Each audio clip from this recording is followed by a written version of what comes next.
All right, so welcome back to part two of our chapter 7 lecture, talking a little bit about, we left off with police styles.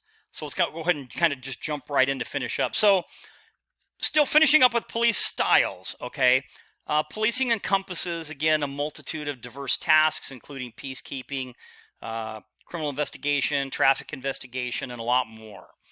And, again, police officers may see themselves as part of that thin blue line that protects the public from wrongdoers. They use any means necessary to get the culprit. And this is what's been identified as the Dirty Harry problem after that popular Clint Eastwood movie character. And I'm sure a lot of you, once you see his picture, you'll kind of remember, hey, go ahead, make my day, I think was his famous tagline, right? And part of this kind of leads then into the discussion of discretion. So a critical aspect of a police officer's professional responsibility is the personal discretion that each officer has in carrying out, their daily duties. And discretion, by definition, is the use of personal decision-making and choice in carrying out operations in the criminal justice system. And most police officers use a high degree of personal discretion in carrying out daily tasks. Now, some what they call low visibility decision making might be decisions made by officers that are not really subject to administrative review, right? Like an example could be, well, which car do I stop? So that could be kind of a low decision making type factor. But what then are some factors that influence discretion? So there are a number of factors that influence police discretion, and some are kind of expected and others are a little bit more controversial. So crime factors. So, police discretion is related to the severity of the crime. There is, relatively little, if any, discretion used for the most serious crimes, things like murder and aggravated assault. And far more personal discretion is available when police confront a suspect for a minor charge, right? Something like trespassing or something simple. You have discretion on whether to do something. So crime factors. Next would be victim factors. The relationship between the parties involved influences decision making and discretion. So let's say an altercation between two friends or relatives may be handled differently than an assault on a stranger, right? So if it's just some citizen walking around and he gets assaulted, is different than two brothers fighting. So you have victim factors. Next, environmental factors. Okay, the degree of discretion that an officer will exercise is at least partially defined by the living and working environment. An officer who lives in the community they serve probably shares a large part of the community's beliefs and values and is likely to be sensitive and to respect the wishes of neighbors, friends, and relatives. However, it could be different. Conflict could arise when the police officer basically commutes to an assigned area of jurisdiction, as often the case in inner city precincts, etc. Departmental factors, the policies, the practices, the customs of local police departments are another influence on discretion, right? And that kind of makes sense. Even a patrol officer's supervisor can influence an individual, an officer. Peer factors. Police discretion is subject to peer pressure, just like a lot of us are. Police officers, suffer a degree of social isolation because the job involves, strange working conditions and hours, including being on 24/7 call, and their authority and responsibility, to law enforcement may cause embarrassment during social encounters. At the same time, officers have to handle, irregular and emotionally demanding encounters involving the most personal and private aspects of people's lives. And as a result, police officers turn to their peers for both on-the-job advice and sometimes off-the-job advice. Next would be suspect behavior or demeanor. So researchers have also found that suspect behavior and characteristics, it weighs heavily in the use of discretionary power. Suspect's demeanor, which would be the attitude and appearance of the offender, is one of the most important influences. Okay? If an offender is basically, rude, talks back, or otherwise challenges an officer's authority, then typically formal action is more likely to take place. So it kind of makes sense, right?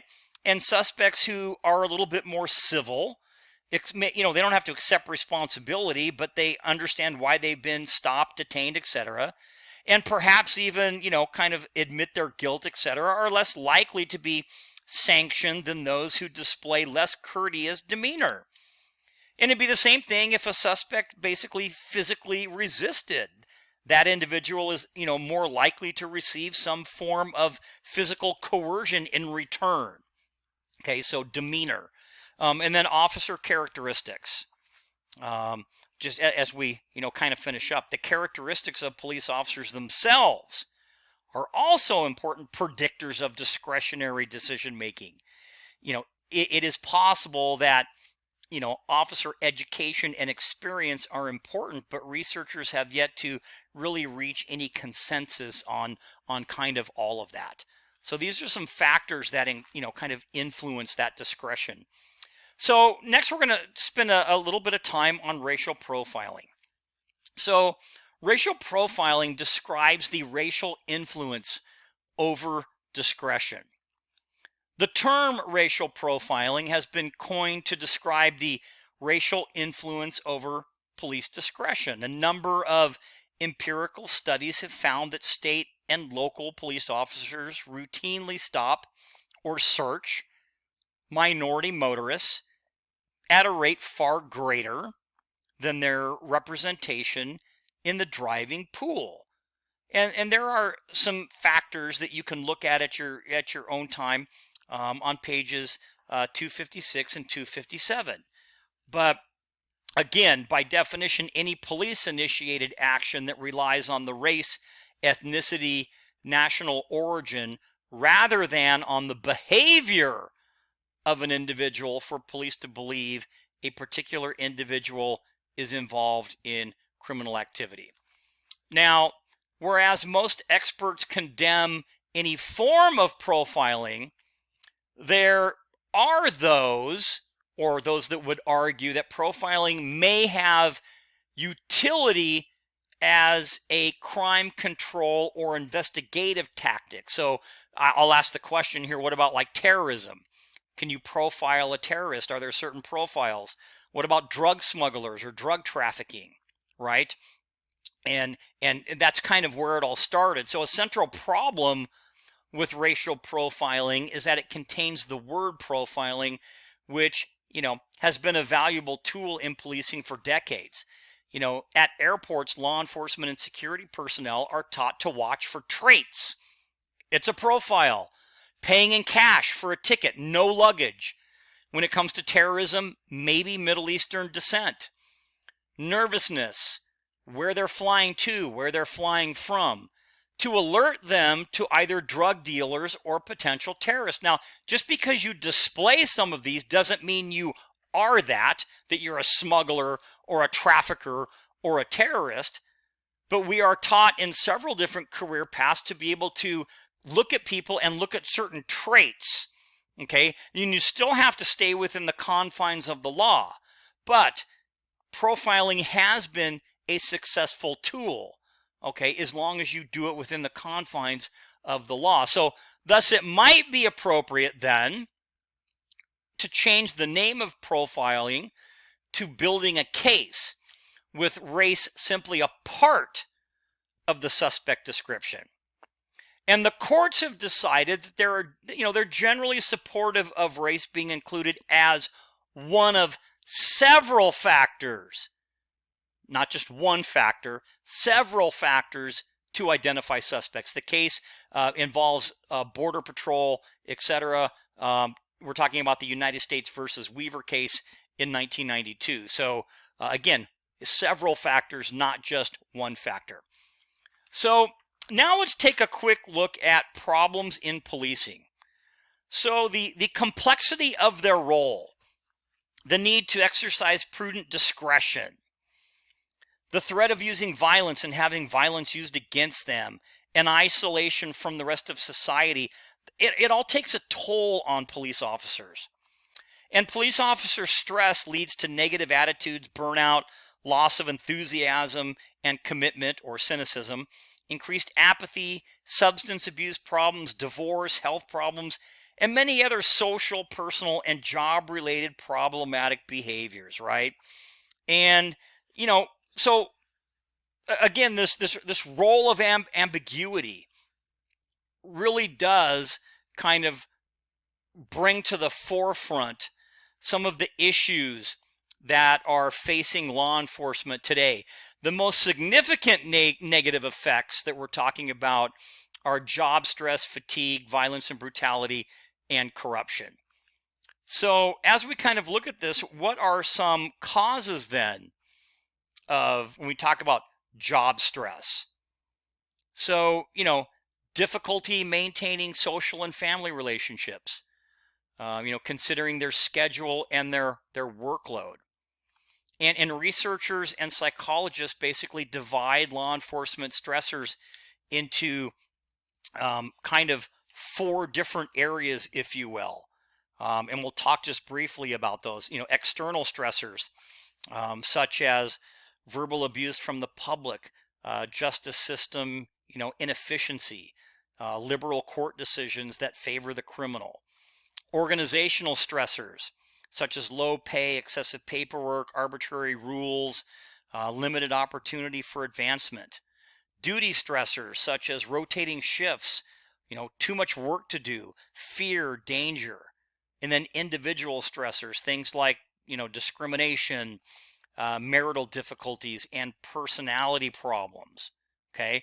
The effects of stress can really be shocking. Police work has been related to both physical and psychological ailments. Police have a significantly high rate of, premature death caused by such conditions like heart disease and diabetes.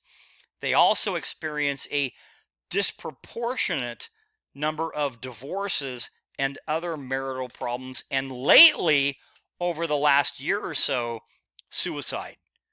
So a lot of things to talk about when it comes, related to stress, right?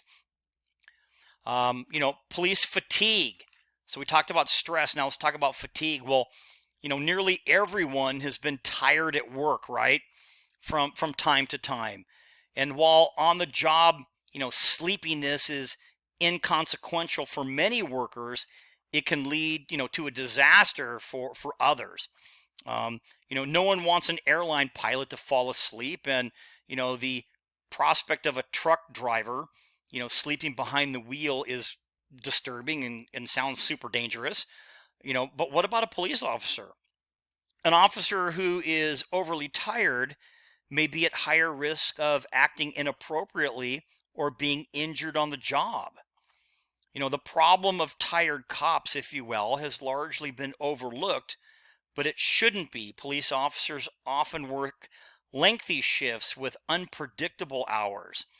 The Boston Globe investigated one agency and found that 16 officers worked more than 80 hours in a week.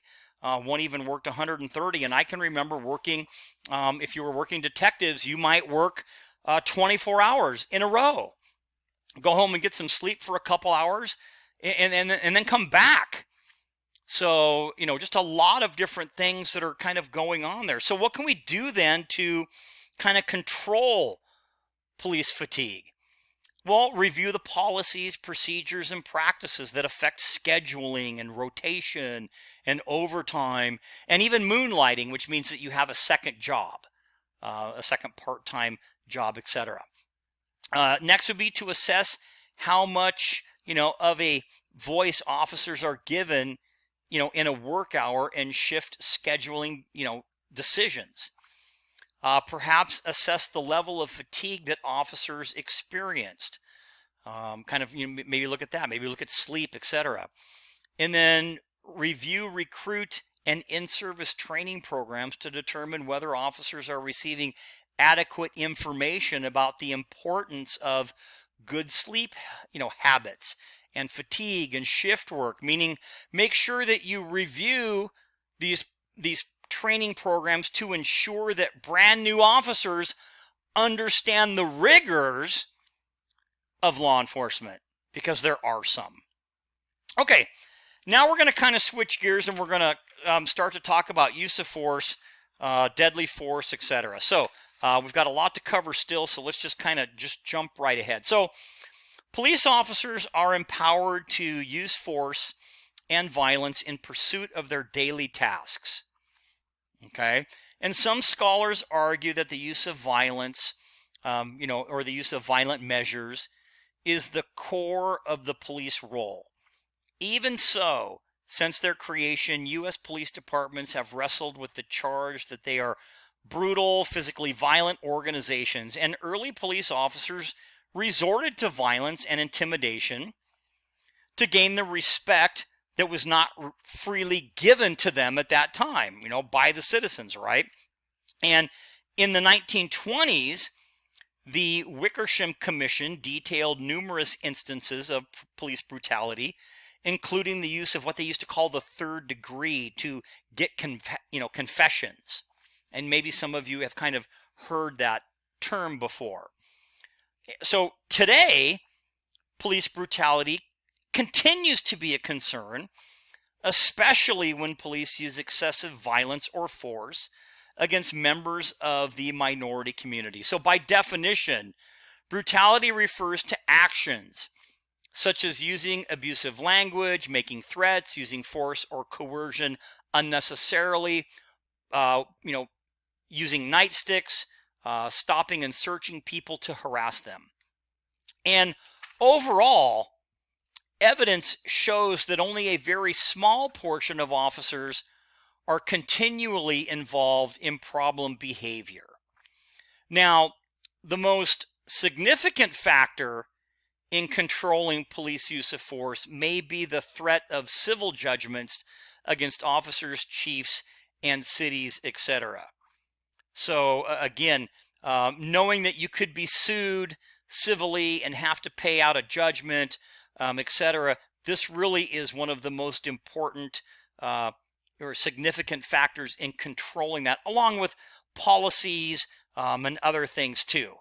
Okay, but let's go ahead and kind of just move on to cover things. Now, on the other hand, corruption is a little bit different. Okay, police departments have almost always wrestled with the problem of controlling illegal and unprofessional behavior by their law enforcement officers.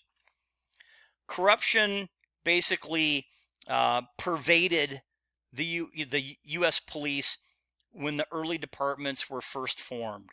In the 19th century, police officers systematically ignored violations of laws related to drinking, gambling, prostitution, etc., in return for payoffs. And since the early 19th century, scandals involving police abuse of power have occurred in many urban cities, and even elaborate methods have been devised to control or eliminate the problem. Although most police officers are not corrupt, meaning most, almost all, but there are some that are, the few who are dishonest really do bring discredit to the entire profession. So, by definition, corruption, consists of exercising legitimate discretion for improper reasons, or using illegal means to achieve an approved goal. And there really are, and your textbook kind of talks about them, two types, if you will, of corrupt officers. They call the first type the meat eaters, and these are those that aggressively misuse power for personal gain by demanding bribes, threatening legal action, or cooperating with criminals. And then they have the grass eaters, if you will, that accept payoffs when their everyday duties place them in a position to be basically solicited by the public.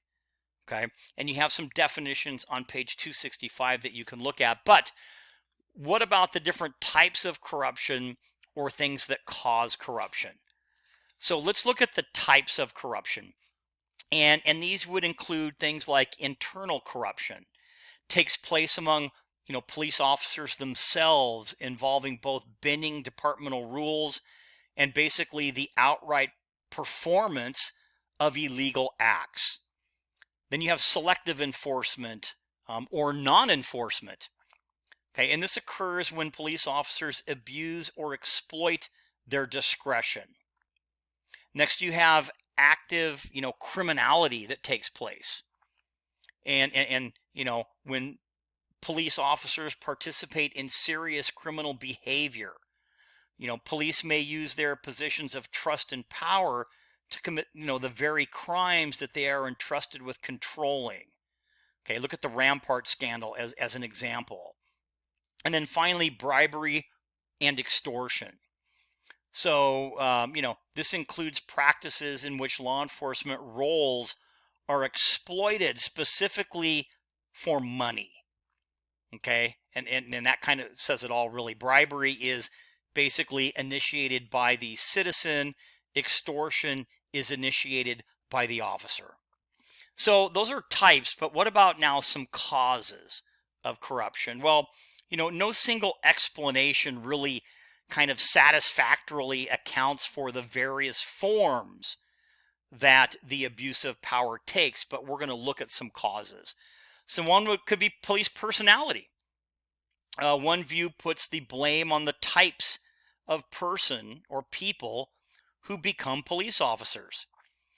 This position holds that policing tends to attract lower class individuals who do not have the financial means to maintain a coveted middle class lifestyle. And I don't necessarily agree with this particular definition, but this police personality aspect really puts the blame on the type of person who ends up becoming a law enforcement officer. Next would be institutions and practices. So a second view is that wide discretion that police enjoy, coupled with the low visibility they maintain with the public, and their own supervisors, makes them likely candidates for corruption. Then there's moral ambivalence. The third position holds that corruption is a function of society's ambivalence toward many forms of, vice-related criminal behavior that police officers are sworn to uphold and control. Next would be environmental condition. So this position, holds that corruption may be linked to a specific environmental and social condition that enhances the likelihood that police officers may become involved in misconduct. Then you have, corrupt departments. So it's also been suggested that police corruption is generated at the department level, and that conditions within that agency produce and nurture, if you will, deviance. And then finally, you have the officer characteristics. And a study of misconduct in New York City Police Department revealed that factors such as officer race, prior criminal history, and problems in prior jobs were associated with on-the-job misconduct. So those are some different causes of corruption.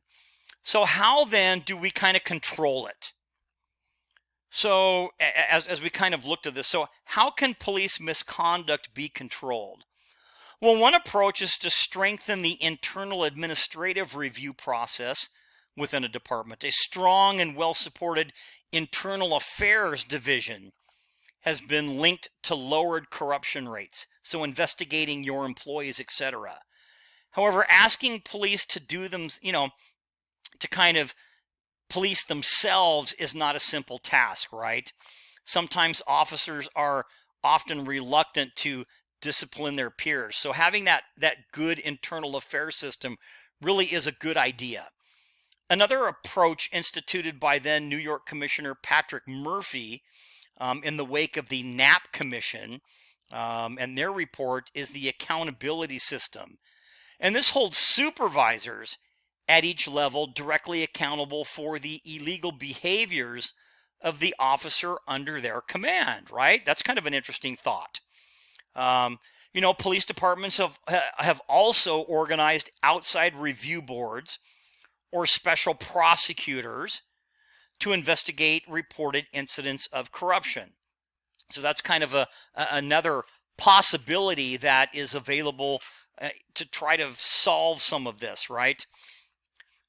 So we're going to finish up now with kind of a longer area, and I'm hoping to get done in maybe about 15 minutes, but I think we'll make it. But we're going to talk now about use of force.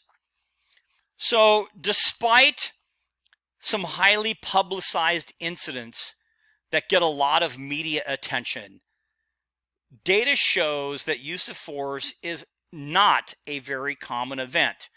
And I'm not trying to argue with everyone here. A lot of it depends on where you get your data.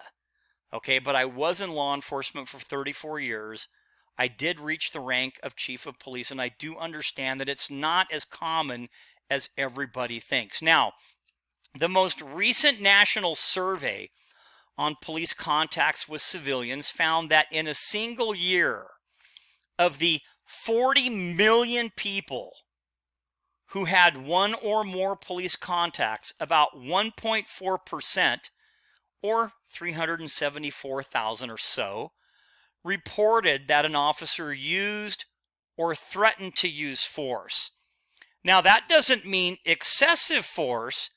That just means force. So let's keep it all in context as we're kind of continuing to talk. Now, the debate here, okay, again, police may use force, may not be as common as previously believed, but it remains a central part of the police role, which means that at some point it might be needed. So I think everyone has to understand that too, that it's not as common as everybody believes, but it is a central part of law enforcement because at some time, chances are you might have to use it. Now, the debate remains over whether police are more likely to get rough with minority suspects. And that's kind of brought to light especially over the last couple of years, right? Now, Joel Garner's study, and he's a PhD in criminology, on police encounters showed that race played an insignificant role in that. But the study found that suspect behavior may be a more important determinant of force than specifically race or ethnicity. So as we kind of talk a little bit about race, we do want to understand that race may be one factor that determines the outcome of police-citizen encounters, but it's certainly not the only one. And again, based on Joel Garner's study of police encounters with citizens, using a wide variety of samples taken in different, agencies, etc., he found that race actually played a kind of a lesser role in the decision to use force. The suspect's behavior was much more powerful, more powerful determinant of police response than age or actually race. And William Terrell basically studied a little over 3,500 police suspect encounters and found that what we call situational factors often influence the extent to which force is applied. So we know that there's use of force. We know that there are use of force that falls within the guidelines. And we also know, because we want to say this, that there is use of force that falls outside of the guidelines and is basically, criminal, etc. So we know there's good, and we know that sometimes there's not so good. So how then do we define it?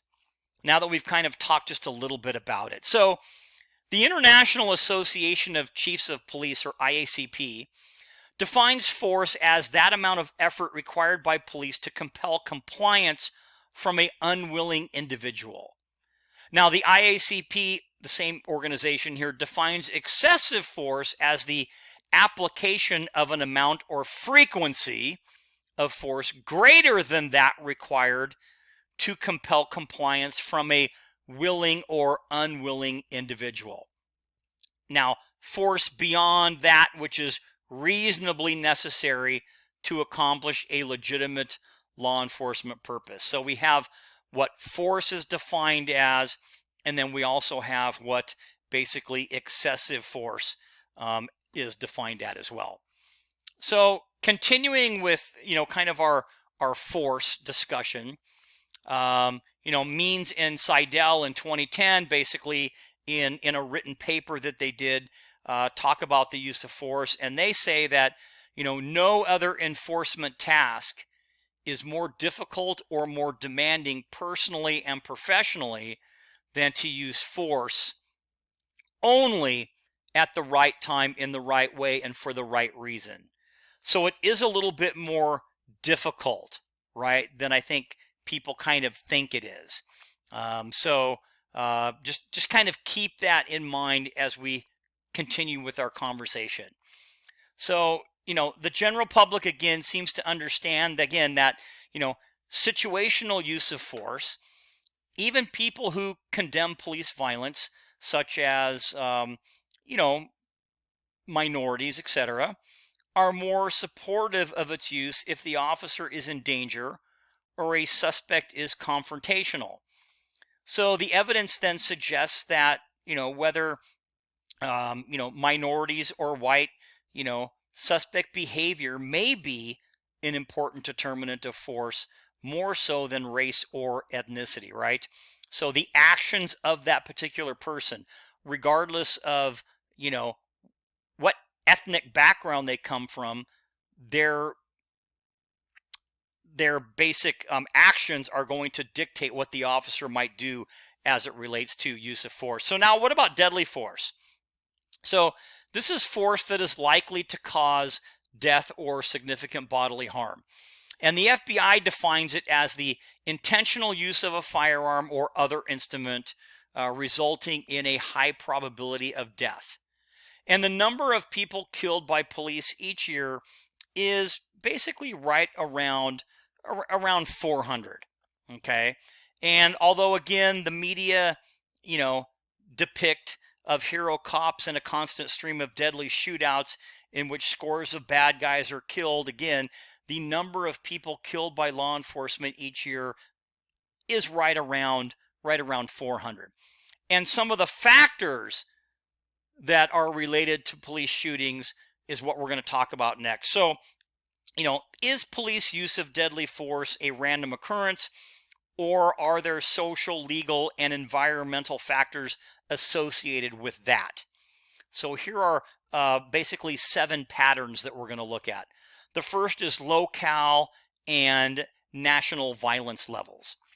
So the higher level of violence in a community, the more likely police in the area will use deadly force.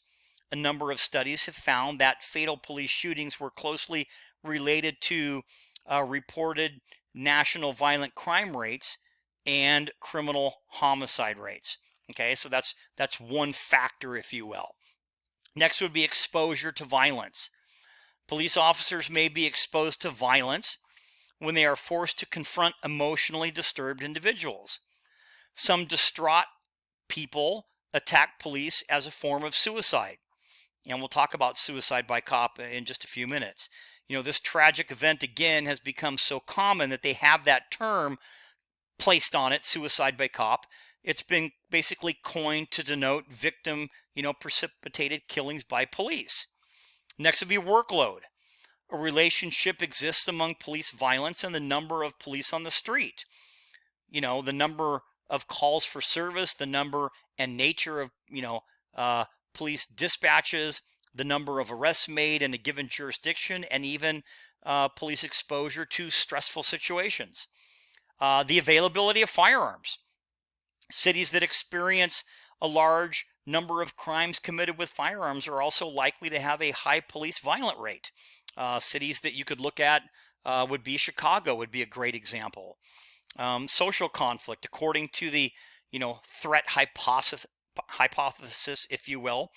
More police are killed in cities with a large underclass, if you will. The greatest number of police shootings occur in areas that have significant disparities in economic opportunity and high levels of income equality. Okay. Administrative policies.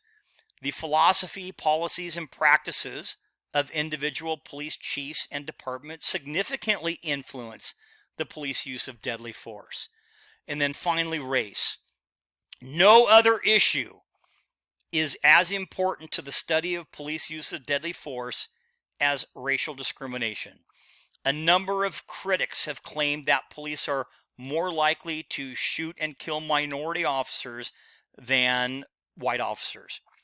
Now, in a famous statement, if you will, sociologist Paul Tagaki charged that police have, and I'll quote, one trigger finger for white and another for African American. And I'm not going to comment on that really. I don't believe that that's true, and I think a lot of the data that we've talked about in this particular chapter says that it's not true, but it doesn't mean that it hasn't happened. So I want to make sure that we look at both sides of the issue when we talk about issues in policing specifically. So how then, after this conversation, do we control it? So one of the most difficult problems that undermined the control of deadly force was something that we called the fleeing felon rule in a number of states. And the case is actually Tennessee versus Garner in 1985. And this case basically outlawed the indiscriminate use of deadly force. Now, individual state jurisdictions still control police shooting policy, and some states have adopted statutory policy, meaning written policy, that restrict the police, use of violence, if you will. And internal review and policy making by police administrative review boards are also used. So this is an important thing to understand. The fleeing felon rule in that particular case basically said if it was a felony crime, that you could use up to and including deadly force. And we know that if the threat is running away from you, then you really shouldn't be able to do that, right? So therefore, that's kind of the overriding aspect of the Tennessee versus Garner case. Okay. And then just to kind of show you too, organizations do have policies. Here's a couple, the use of force policy and the use of force review board policy, if you will, from a local police agency. A lot of times now, another method of controlling, shootings would be something that they call a use of force continuum. And sometimes these are good, and sometimes they're not. And the rationale for them not being that great of a thing is that citizens basically expect an officer to follow the continuum, starting at, let's say, verbal commands, moving up to control holds, compliance techniques, defensive tactics, and deadly force. But we all know that you may have to go from one to the top in a matter of seconds. So while they do have a good place in training, they're not always the best. Here's something similar from the Riverside Sheriff's Department that talks about, the officer's response based on, the perception. If somebody's cooperative, then you're going to have the command presence and maybe handcuffing. If they're passive resistance, you're going to kind of move up a little bit. If it's assaultive, you're going to move up here. And if it's great bodily injury, you're going to go here. Here's a better one. When you look at this is a great use of force continuum that basically shows officer factors, things that we should think about, the suspect factors, and then even environmental factors. So these are all good aspects of what we call a use of force continuum, talking about a reasonable officer response. Again, these are good ideas and good for training, etc. We talked about suicide cop. This is when an individual who is intent on ending his or her life engages in behavior that makes it likely that police will use deadly force. How common is it? Well, one study by LAPD found that more than 10% could be classified as suicide by cop incidents. So it is a little bit more prevalent than I think we out, in the regular world kind of think it is. Unarmed suspects. When police shoot unarmed individuals, the public is often outraged. Some question why the officer could not just shoot the suspect in the foot. The answer to that is when an officer determines that they are justified to use deadly force, they are trained to shoot to stop and end a threat, not to injure someone. Okay, so that's how they are taught. And so that's how they perform in these particular situations. Non-deadly force, this will kind of finish us out talking about non-deadly force. You know, is basically force that is unlikely to cause death or significant bodily harm. And it can range from the use of handcuffs and suspect compliance techniques to even rubber bullets or stun guns, etc. Researchers have found that the crime in question is strongly linked to the type of non-deadly force used. Officers are also influenced by past experience, the presence of other officers, meaning that they have more there to help them, and also the presence and behavior of bystanders. Some of the different things that are out there for non-deadly force would be impact munitions. That includes things like foam rubber bullets, wooden dowels, beanbags, and other projectiles that are fired from a 12-gauge shotgun or a 40 millimeter gas grenade launcher. And these are beanbags, and they have different types. They're fired from a standard shotgun. You can see that it's painted a different color to identify it as a less than lethal option. Some departments will paint it red, some blue, some orange, and some even green. So that's one type of non-deadly force. Taser, a conducted energy device, a CED, are law enforcement's basic less lethal weapon of choice. A CED administers what they call a non-lethal shock to a uncooperative individual. And typically it's called a taser based on the manufacturer.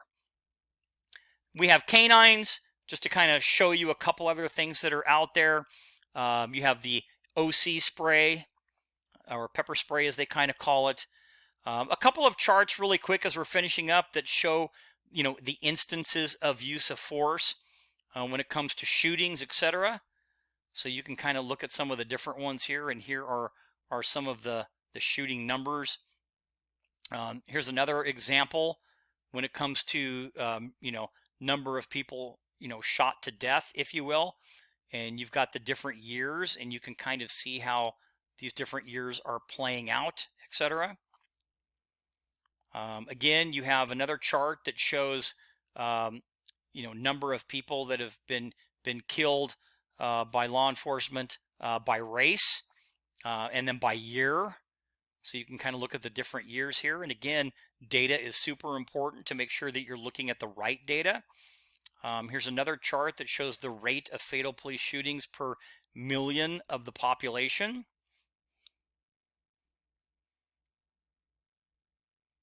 And then when it comes to non-deadly force, there's an important case just to finish up with. It's Graham versus Connor. This creates what we call the reasonableness standard.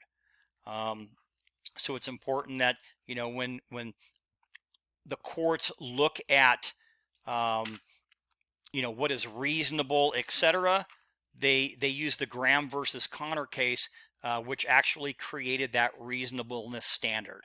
Less lethal weapons are designed again to subdue suspects. Among the most widely used would be those impact munitions, or the taser is probably the number one. And then finally, as we're just about done talking about law enforcement officers as victims, fewer people are being killed by police and fewer officers are being killed in the line of duty other than before. Although the last year or so, suicide rates in law enforcement has definitely kind of skyrocketed. So all of these things are important for us to understand as it relates to, all the different issues in policing. Okay, so we made it just barely. I was hoping for 45 minutes, and we got just about there. I had to kind of speed through a couple of areas just to make sure that we could get it all in there. But I really appreciate you guys kind of hanging with me on this particular lecture. It's super important because we know that there are a lot of issues in policing. And with that being said, this will conclude part 2 of chapter 7, issues in policing.